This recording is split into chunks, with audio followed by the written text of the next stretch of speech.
Okay, so just welcoming Dr. James Park, who's going to do a talk for us on recurve alignment. Quite a few people down from Adelaide to visit us here in sunny Victor Harbour. So over to you, Jim. Thanks for coming. Thanks for that, and thanks Victor Harbour Archery Club and South Australia. I enjoy coming across here. It's a beaut group. Talking about alignment, I will talk about alignment in a way that's common, recurve or compound. Maybe a little bit more emphasis on recurve, but I would do exactly the same thing for compound. The first trick is to why are we interested in alignment. Really what I mean by alignment is what's the position of our body, our arms, our head when we're shooting. Why are we interested in that? A couple of reasons. The first reason is that if we get all our body in the right place, we score more. We won't get as tired, much less likely to get injured.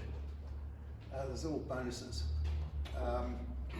Often when we see archers there that perhaps haven't got the best alignment, they're often trying to fix things when they're holding their full bow weight. That's really difficult. So I like to think about what would we do if holding the bow back was dead easy. Then let's get everything in the right place and think about the bow weight later. I've shot for a very long time. I started shooting in 1960, so most of my arrows I've shot as a recurver, but I've won the Australian Championship in both. But now people would more maybe see me as a compounder, but I have won a couple of Australian Championships as a recurver, and I've competed internationally as a recurver a long time ago, but good fun. Just from credibility, the sort of level I would be as a recurver, maybe not now because I mostly shoot compound, but indoor, my high recurve score is 297 for an indoor round. And for 1440 round it's 1311. I've done lots of coaching of recurvers. Quite a few of the members of the Australian team, quite a few, some of our ladies back in around 2000. So I've been around that scene quite a bit. Talking about things like alignment, there are two books that you could perhaps look at. They're the best two books I know of. There's a book called Archery Anatomy by Ray Axford. It's a hard one to get, but if you can get that one, that's the best. It steps bit by bit through every bit of archery anatomy. I found it very instructive. The other one you'll find is my book, Mastering Archery, which I'm sure Pat can help you with.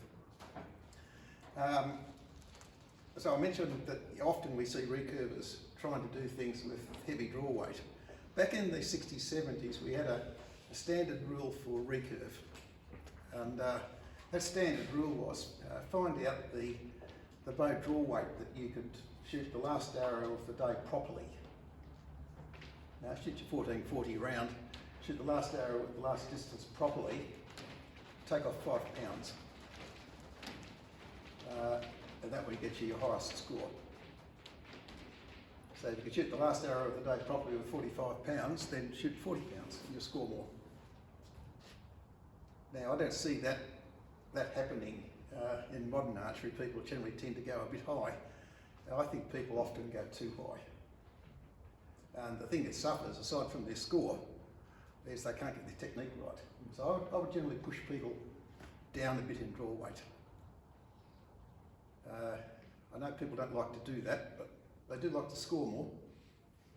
I haven't found an archer who doesn't want to score more. Recurve, don't overdo the draw weight. Now then when we want to talk about getting the technique right, getting the alignment right, it's far best to do it with no draw weight, or next to no draw weight. Hence I like the idea of the stretchy band. So what I'd like to do then is step through bit by bit how I would get an archer to have the right alignment. Now I'm sure some of that you'll be familiar with, surely.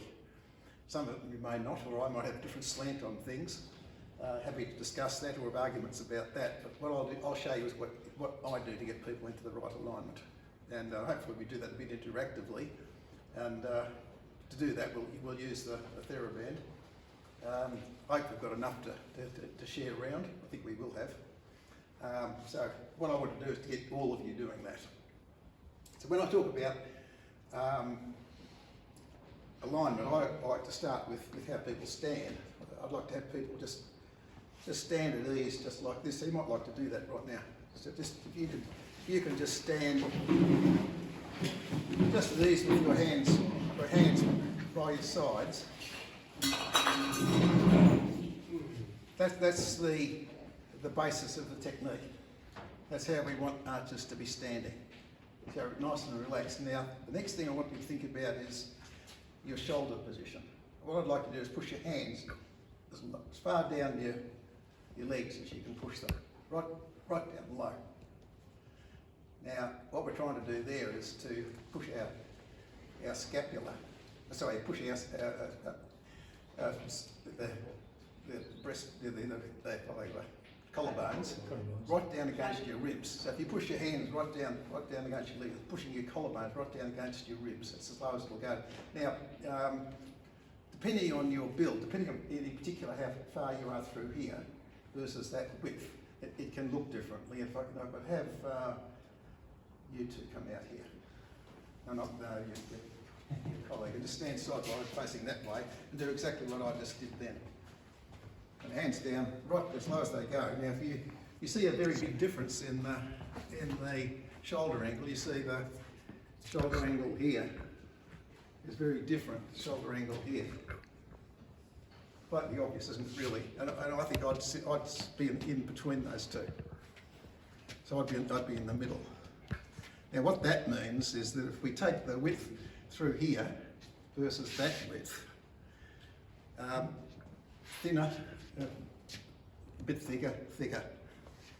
Now what we've got there is all of us we've got our shoulders as low as they can go, but they look different. So when you're looking at an archer, like you might get accused of having your shoulders up. You never would. All right. Thanks, guys.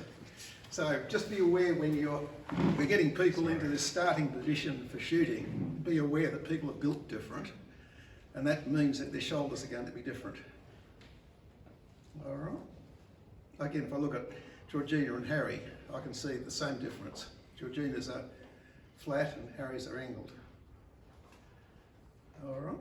Now, next thing I'd like you to do is to start with your hands far down as you can push them. Next thing I'd like you to do is now lift your shoulders up as high as they go, right up real high.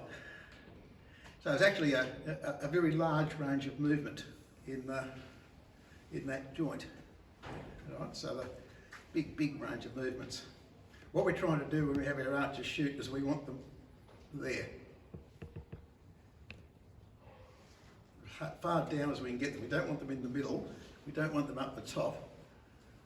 Like if you think of trying to get something that's repeatable, you either want it an extreme one way or the other. You don't want it wobbling around in the middle. You either want it hard up or hard down. The one we're wanting is hard down. All right.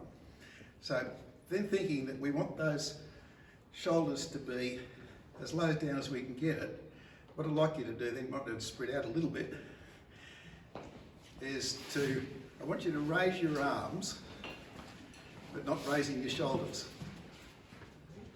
You see, I've got my shoulders in their lowest position and I've got my arms straight out. You see the difference there. I've raised my shoulders. There I've got my shoulders down. That's the one we want. Has everyone got that? That's not too hard to do, is it really?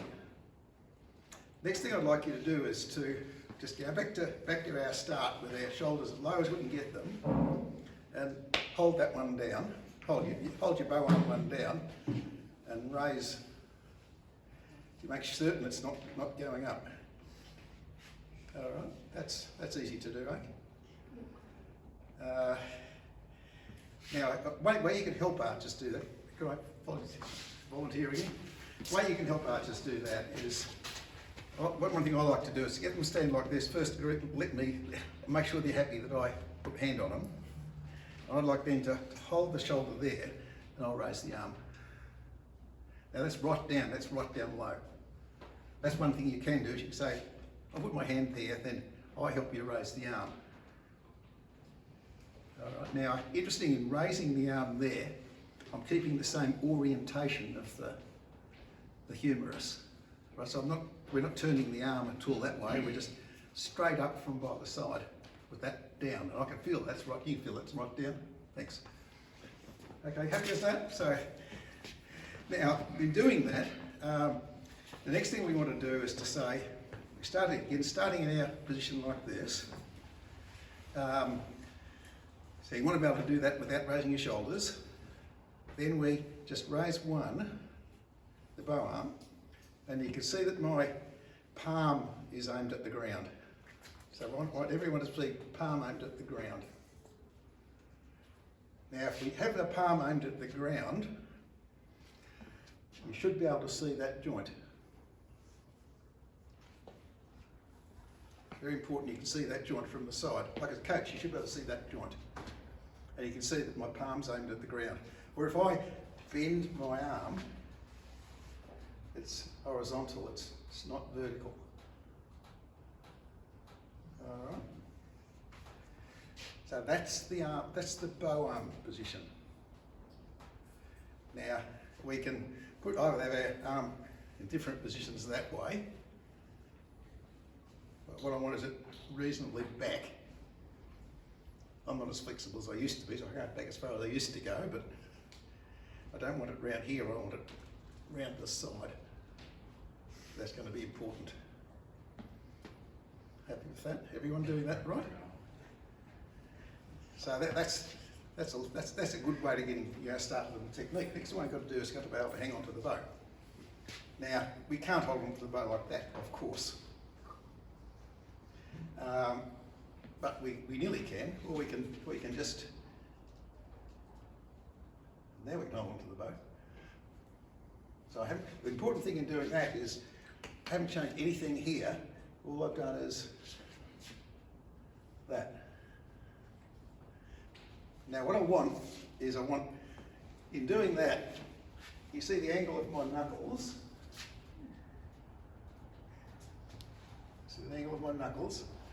and I want the angle of the hand this way. I want the angle of the hand that way so that this part of your thumb muscle is directly behind this part of your wrist. If you think of your wrist, there are two bones. We want the joint of interest is between this bone, the radius, where it joins onto the wrist. There's a little indent just here. You can all find that. So when we've got our palm twisted, I want this bit of your thumb to be in line with that little indent. Now I'll just step round and make sure everyone's got that right. Yes, that's lovely. Actually, if I can come in here for a sec, I'll show one little thing that we do in getting this right. If we can see the elbow. We just turn that there so that we're on the thumb, and I've got that exactly in line with that bone, and that's really strong. I can really push, and that's strong. If we get that not lined up, that's way harder. Or if we go the other way, way harder. So the right position is exactly behind that joint, and that's powerful, isn't it? Yep. All right. You see the angle of the fingers here. Thanks for that. So let's have a look. Yeah, that's very good. Just across there a little bit. That's very good. And that's how strong that is. When we get out of line, it's nowhere near as strong. Yep, that's good. A little bit that way. And yep, that's good. A little bit that way. So we're right in line with here. Yep, that's good.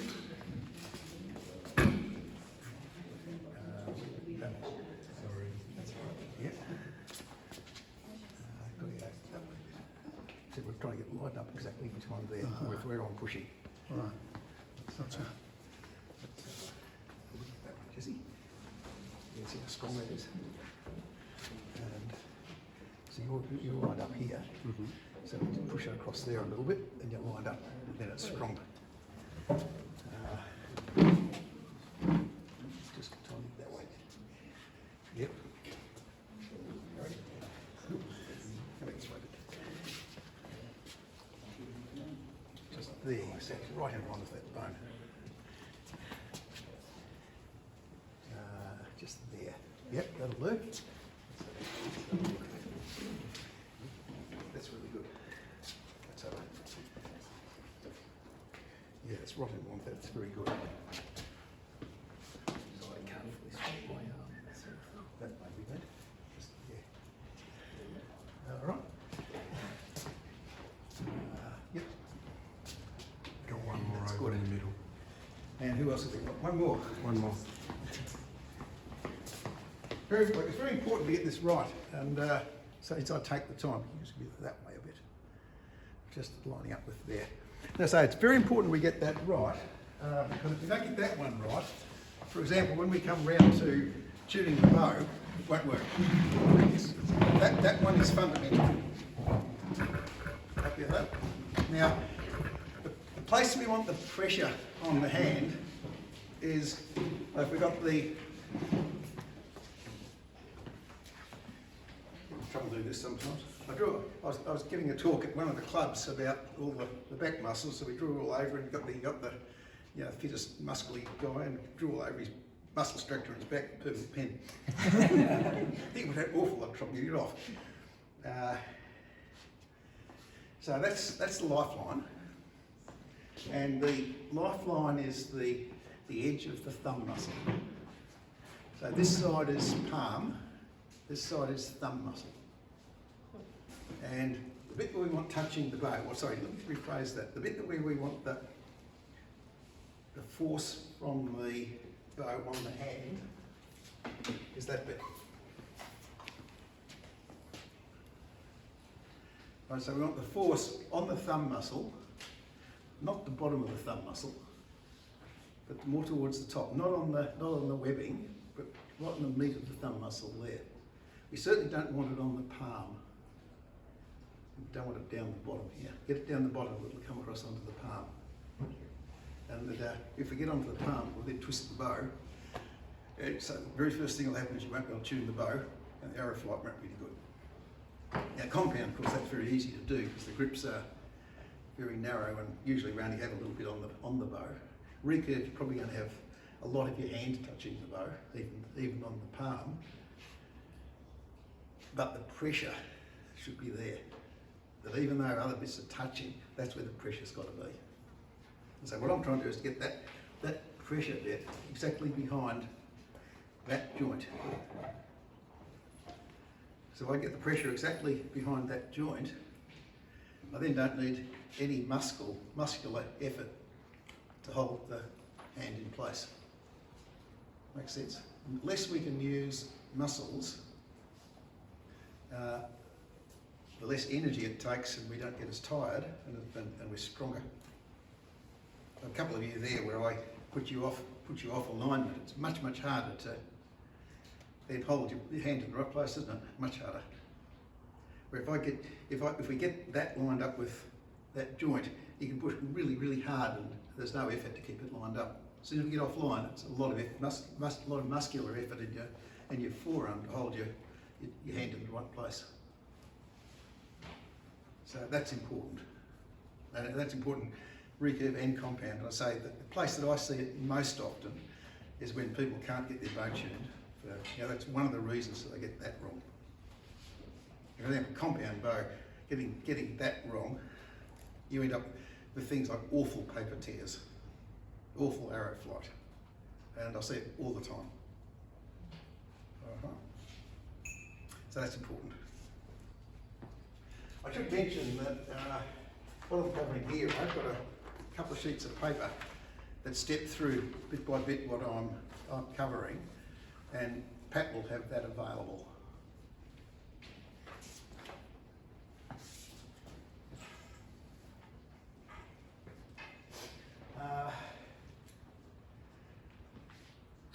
when we're looking at that bow hand position, one of the things I often see is people saying, I've got to alter the shape of my bow's grip because I can't get my hand in the right place, or it feels wrong, or I want to change it so it fits my hand. A lot of the times I see people doing that, what they're trying to do is to fit a grip to an incorrect bow hand position.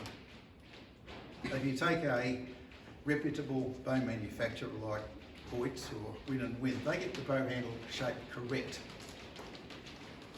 So I don't see any reason to modify something that the manufacturer has got correct to try and fit something that the archer's got wrong. I'd rather get the archer to fit their hand properly. Does that make sense? So I'm a never touch the grip person. I try to discourage people from changing the shape of the grip because I know manufacturers like Hoyt get it right. And often it's archers, they're trying to make a grip that suits something here that's wrong. Now the other thing I just try to discourage is you do see archers wrap tape around their grip so that the hand won't slip. See it all the time. But if you've got your hand in the right position, it won't slip. Like if the pressure point here is in line with that joint, your hand won't slip. What I'd rather do, I'd rather know that if my hand is slipping, what that's telling me is I haven't got it right. So I'd rather have the bow slippery so that I can tell from the forces on my hand, have it got it right or not. So I'm a don't modify the grip and don't use grip tape for those two reasons. Yeah. Right. Question on that, because some of the manufacturers will offer different grips, like a high grip, low grip, Yes. or standard grip. Is there one particular that you think is correct? So the question here is out of the difference, for example, angles of grips, you know, which is right. People do have different shaped hands, of course, and different size hands. So the main thing I'm trying to do is to get the pressure only there and in line with that joint. Now, some of the grips will do this for you. I don't mind that. If one's more comfortable than the other, I don't mind that. But I wouldn't use a grip that, for example, in raising it, trying to raise it up too much, put too much pressure down the bottom. The main thing is that you end up pressure. You might be touching more places, but the pressure must only be there. I mean, if you get up too high, what you're going to start doing is putting pressure on the webbing, and if you put pressure on the webbing, you pull your finger and your thumb together, and then you can end up twisting the bow. So I'm inclined not to go up too high. Anything more there? Right, good.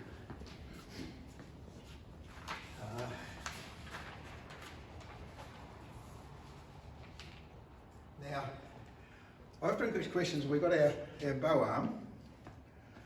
Should it be, how straight should it be? Should it be very straight or bent or what? What I like to think of is the bow arm is not rigidly straight, but sort of gently straight. Happy with that? Now, another thing that you have to deal with, Kaizen, in the alignment, it's an important one, is where we get an archer who bends in. Have we got a victim who does that? Anyone overextended elbow? That's quite common in kids. It's quite common. Standing I'd like to show you how I deal with that.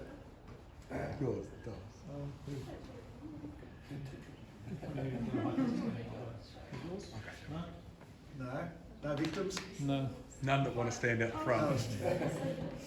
Good on you, Georgina. It's an important one. We should deal with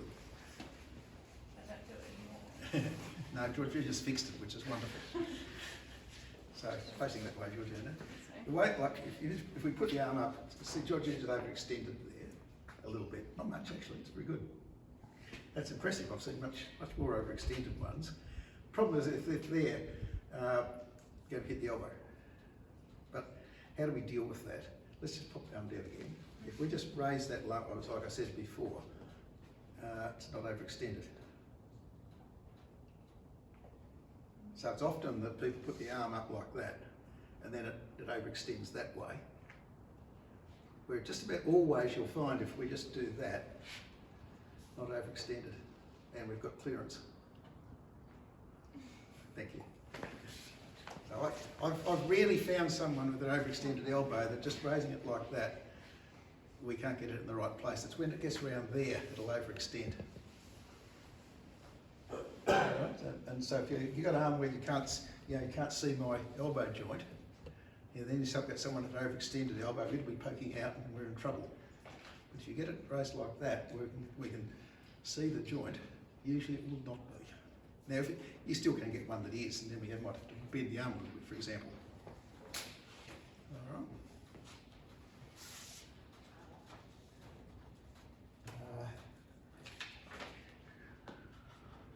Right, that's that end. Now I'd like to talk about this end. I always like to see that the drawing arm wrist perfectly straight. You often see, for example, compounder shoot like that, and yes, it's easy with compounder, dead easy with compounder, because what you find is as soon as the release operates, they do that, right? And that will give them high and low shots. Compound, we've got it nice and straight, and you can tell in an instant, just by watching the straight after release, it should do that, not that. Easy to see. Now, recurve, it's critically important that that's straight, critically important, and critically important that joint is straight. Right? Now, if those joints are not straight, what will happen as soon as you release, you come out. So that's horrible. You can't get consistent if that's coming out. And bending there or bending there will do that. Now, the other thing that bending in either of those places will do is what we're trying to do with recurve. We're trying to hold our considerable draw force, and then we've got to ease it through the clicker. And of course, doing that all day, we get a bit tired, and the muscles should be doing that. All our back muscles, and they get a bit tired. So we start trying to use these muscles to help. And so then you try and get people to try and pull through the clicker like that. And then you get truly awful releases and releases out here. So that must be straight. If that is not straight, the score is going to be awful. You don't see good arches where that's not straight. And similarly, you've got to be straight here. So recurve should look like that. Right, nice and straight through here. All right, can you all stand up and do that for me? I want to see that. That wrist is really straight.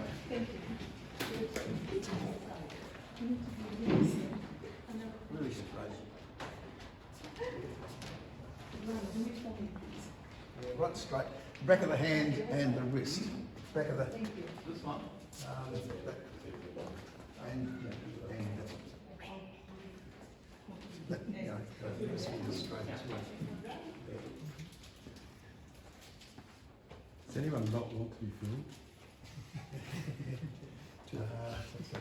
I can stop it. YouTube stuff. Okay, that looks all right. Now, we've got to think about the position we want the drawing hand on the face. One of the things that you'll hear often with recurve is we must have a very good solid anchor. Right, so we see people trying to force their hand right around their jawline. As soon as I see them do that, you see what happens to my wrist? No good. I'm immediately bending my wrist. We certainly want to be, like the position of our hand on our face is our backside. So it's got to be consistent and it's got to be good. God must be touching it, it must be repeatable, but that doesn't mean the whole of the hand running along the jaw. If we try to do that, we're for sure going to tell people to bend here, and that's no good. Remember, that's got to be straight. As soon as we bend it, we're having to use muscles in the forearm. We don't do that. Only muscles we want to use in the forearm are the flexors of those three fingers. No other muscles. You don't need to use any other muscles except the flexors that bend those three fingers. Only ones. Everything else we want relaxed. So that says, by all means, we're firmly touching bone to bone here, but not bending the hand around the chin. Same with compound actually. You don't want to bend the hand around like that. We just must be touching, otherwise wobble. But touching is enough. Don't want to be trying to embed it. Okay. Now I'll get to where should it be along your chin. We'll get to that in a moment. And here we need stretchy bands. So we've got enough stretchy bands to go around, or share or something. I've got 3. Well, I need one of them.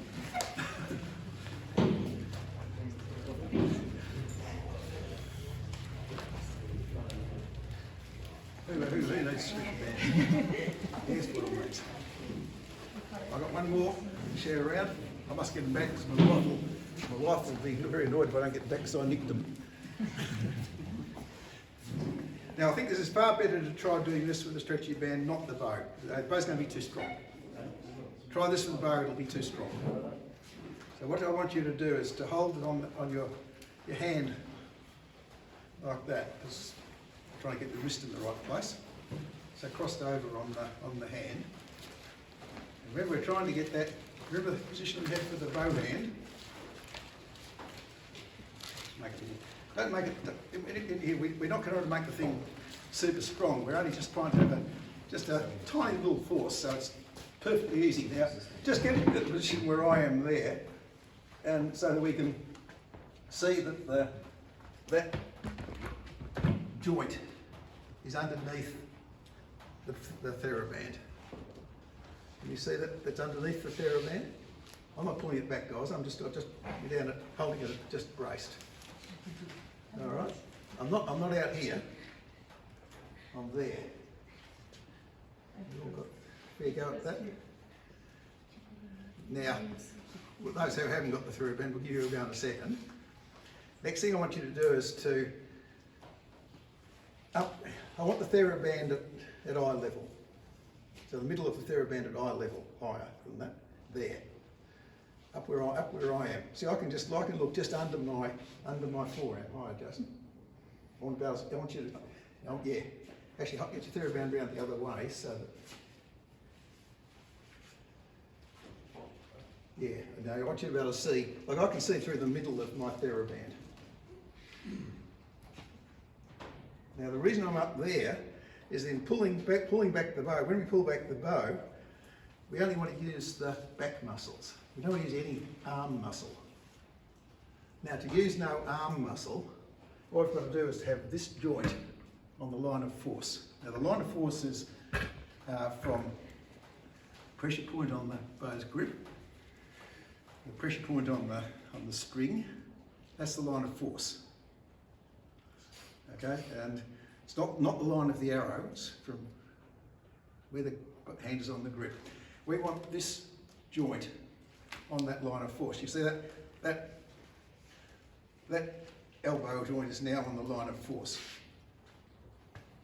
And we've got it like this. If I've got that elbow on the line of force, I do not have to use any arm muscle to hold it there. None, 0. So when we're going to draw the bow, we starting here. Yeah, I'm looking straight at my wrist, and we're coming back, then down. See what I'm doing there? Now if I don't need to do this, but if I popped an arrow on there, I'm not going to shoot it. One of the rules, of course, is that the arrow must be drawn back in a safe way. So when we're doing this, you see my arrow is going to be still horizontal, but my arms are both high because I look under my arm. I pull it back, at the last moment I drop both. So something that we're seeing a lot in South Australia that I don't understand, but I'd love you to explain, is drawing at the dirt 5 metres in front. So they're drawing like such, at the dirt 5 metres, and then cocking. Yeah, the forces are all wrong. And I've always been trying to, because obviously I've done what you've done my whole life, and I didn't understand that process. And is there at any time that would be right? No time that that's right. Sorry, let me rephrase that. If you're terribly tired and wobbling and your arrow's falling off your launcher in compound, you can keep it on easier if you start there. That's the only time I could think of doing it. Cheers. What we're trying, if we think of the forces on our shoulder, I mentioned we want this shoulder to stay down. If that shoulder comes up, all things go wrong. You know, recurve, if that shoulder comes up, for example, our draw length all changes. Then we can't use the clicker. Clicker suddenly becomes terribly hard. So we end up, you'll see a recurver who's tired, often that will pop up and then they can't get the thing through the clicker and then they struggle like crazy and then it all turns to null. So that's got to be low. And if we draw down here, the forces are pushing that shoulder up. So that's horrible. If we draw here, the forces are pushing it down. So that's better. But we're not doing like this, because that would be pushing that shoulder down as well, but it's not within the rules, that's unsafe. Right, so the way we've got to do it is that, so the arrow is drawn safely, aimed no higher than it would be at full draw. You see, I can see under my forearm, and just when we get back to the face, then we just drop down, both of them. See, nowhere there if I aim the arrow high, and because I've got the elbow on the line of force, I don't use any arm muscle. Any questions about that? So let's see everyone try that.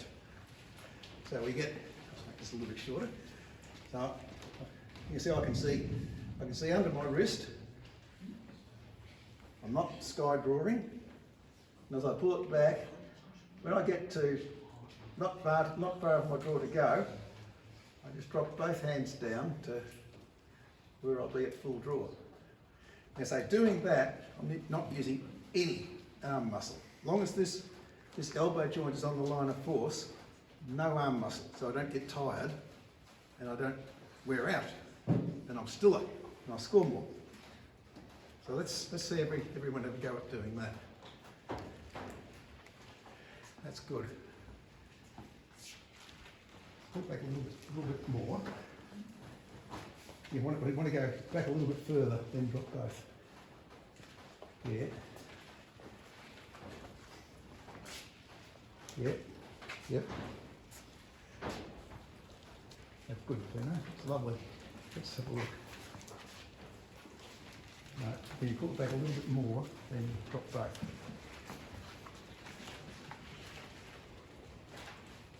Righto. So you pulling your shoulders down at the same time? Yes, holding that shoulder down. So pulling. That's very good. You're starting with your shoulders up. Look at that. Let's see Georgina do it.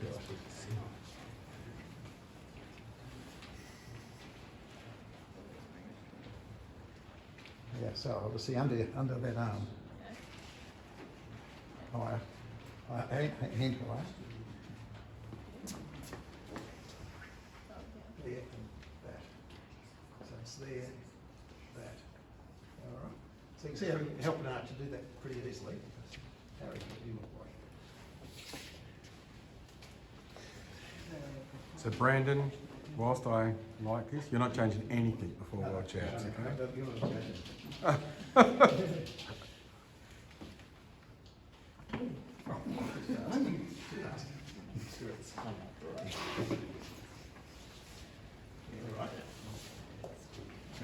get that?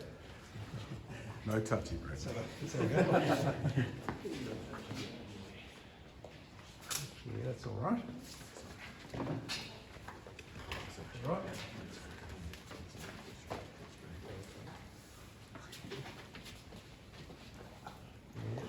Yeah. That's good. That's good. Ryan.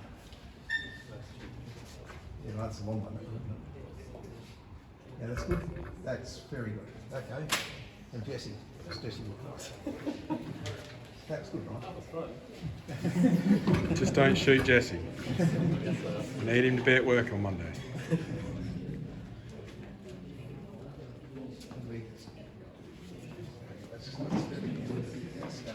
You want me Just like recurve. Just like the drop. Okay, that's good. That's right. That's what I want. That back. Now start here and pull it horizontal. That's right. That's what we want. Come back on the front again. Let's have a look. Lovely. Yeah, okay. Very good. That's what you want to do, isn't it? That's right. That's just what we want. Yep. Yeah, that's good.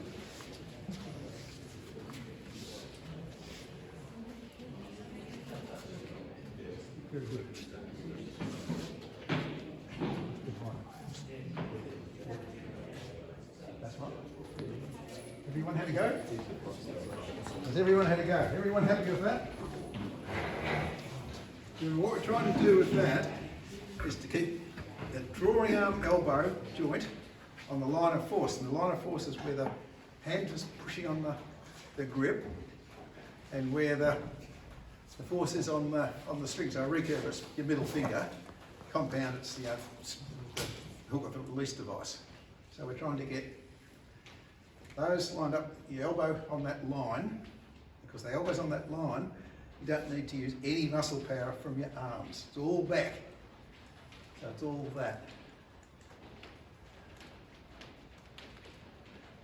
There, you're only using giant back muscles. It's very, very strong. You won't wear out. And you should go home at the end of a day shooting sword down here, not here. Happy? Now remember, during doing that, we're trying to keep this wrist straight.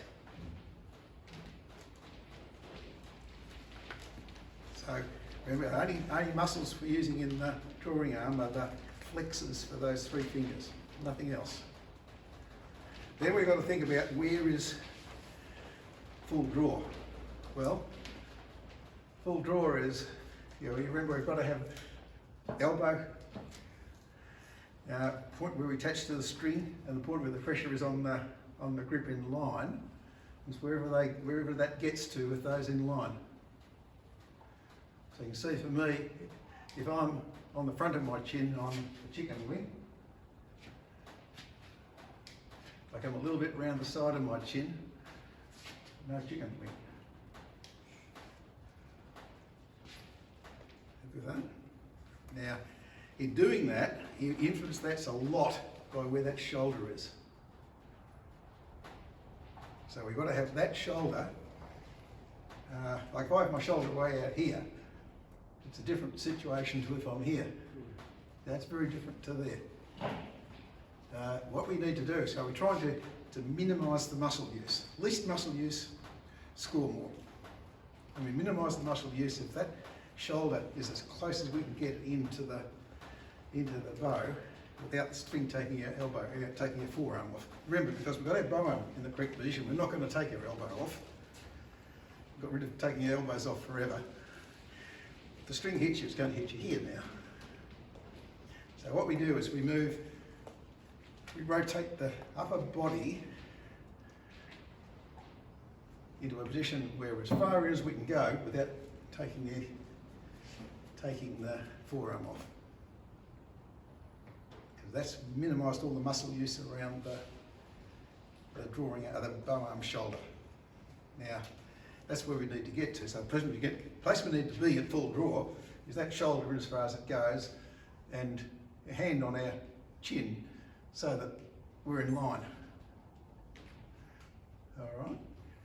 So for me and for most people, that will mean that recurve, the string is around the side of your chin, not on the front. Usually if it's on the front, you can't get into line. Some marvellous archers can, but most can't. So the string a little bit around the chin. If you come too far around the chin, you've got a problem though, because the first movement of the string with the recurve is straight in. It goes in and then out again. So if we're too far around the chin, we've constrained the movement of the string and it's no good. But if we're too far forward, we've got chicken wing. So it's got to be So for me, it would need to be a little bit around the side of my chin, but not too far. Interestingly, if you look at most compounders who've got good alignment, and compound's easy to see, and compound's good, easy enough to get alignment. You look where the back of the string is. The back of the string's often about level with the archer's back of their mouth. But interesting, the recurve, it's going to be pretty similar. You see, going to be pretty similar. I'm going to be optimally there. I should be in line there. You see, I haven't got much clearance down the bow arm, just enough. So that's where I should be. Any questions about that? It's hard to do. And even holding, not much of a TheraBand, that's hard to do. So it's much easier if you hold it, not much TheraBand at all. Then it's much easier to feel the right place. If I try to do that with my recurve bow, it's hard. So don't try and get people to learn to do that with the full draw mode of their recurve bow. You get to learn how to do that with this. And we find that position with the TheraBand, then we know the position they should be in with their bow. And if they can't put the bow, then you go to a lighter bow. Okay? Happy with that? And there we remember this has got to be straight. If that's not straight, it's out here. No good. It's got to be straight. And one more thing in getting all this right is getting the head in the right position. I said we've got to get the shoulder in the right position. We do that by getting the orientation of the body. That's this. Where should this be? At as far as it can be until you run into the string in your arm. As we draw the bow, we'll go a bit more draw weight. Now, especially recurve, not so much compound, especially recurve, and we put the head in the right position. So there's the right position. The right position of my head is just standing at ease, just turning my head like that. I don't want tipped away from the relaxed, just turn position. That's the head position. Put that shoulder in the right position, and I draw the bow without changing my head position. I'm drawing the bow, not changing my head position. The important thing there is that we're bringing the string to the head. We're not taking the head to the string. If we take the head to the string, we'll get it different every second time.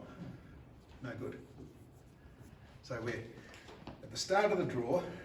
The sequence is we get the bow on the handle where it should be, so that the pressure point's lined up with that joint. We get that right. We get the bow up, not yet drawn, get the shoulder in the right place. And without moving the head, we pull it to the string to the head, and then we're away. Any questions about that? That sounds easy, but it's not so easy. Not so easy. I know it's not so easy, but that's the trick. Now, so much easier to get an archer to try it with one of these. I know if I got everyone to try that with their bow, most of you couldn't do it. I know you can all do it with one of these. I'll let everyone do it. You can all do it. Now, what I want you to do now is just do the process of stand correctly. Think about the orientation of your shoulder. Get your bow hands so that the force is lined up with the joint. Get your head up into position. Bring the bow arm and drawing arm up so that it's eye level. And without moving your head, pull it back like that, and we end up in line. No chicken wing. You see, that should be perfect. I hope that's perfect, Pat. Yep. Shoot. All right. I'd like to see everyone do that. All right, I'm going to turn the video off here as we go through and do this, so thank you very much, Jim.